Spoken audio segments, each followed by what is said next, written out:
Magandang araw po. Narito na po ang magiging lagay ng panahon ngayong araw ng Huwebes, March 14, 2024.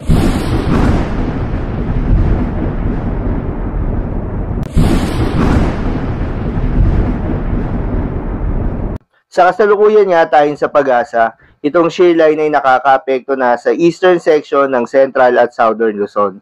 Ito yung banggaan ng malamig na northeast monsoon at mainit na easterlies na nagre-resulta sa tinatawag na shear line.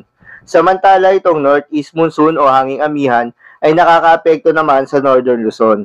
Habang itong easterlies o yung mainit na hangin galing sa karagatang Pasipiko ay nakakaapekto pa rin sa nalalabing bahagi ng ating bansa.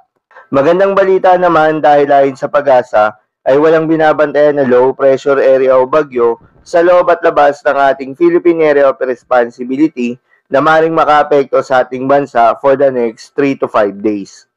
At ngayong araw nga ng Huwebes ay asahan sa Aurora, Quezon at Camarines Norte ang maulap na kalangitan na may kalat-kalat na pagulan at pagkilat-pagkulog. Dulot yan ng shear line. Posible ang mga pagbaha o pagguho ng lupa dahil sa katamtaman hanggang sa kung minsan ay malakas na pagulan. Sa Cagayan Valley naman at Cordillera Administrative Region, asahan ng maulap na kalangitan na may mga mahihinang pag-ulan. Dulot naman yan ng northeast monsoon. Sa Ilocos Region at nalalabing bahagi ng Central Luzon ay asahan ng bahagyang maulap hanggang sa maulap na kalangitan na may kalat-kalat na mahihinang pag-ulan. Dulot din yan ng northeast monsoon. Habang sa Metro Manila at iba pang bahagi ng bansa ay asahan ng maulap hanggang sa maulap na papawirin na may kalat-kalat na mga pag-ulan o pagkidlat-pagkulog. Dulot yan ng easterlies at mga localized thunderstorms. Posible rin ang mga pagbaha o pagguho ng lupa during severe thunderstorms. Kaya naman pinag-iingat yung mga kababayan natin sa mga posibleng banta ng pagbaha o pagguho ng lupa.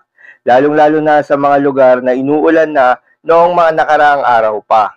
Para naman sa lagay ng mga dagat baybayin, ayon sa Pag-asa ay wala namang nakataas na gale warning sa anumang seaboards ng ating bansa.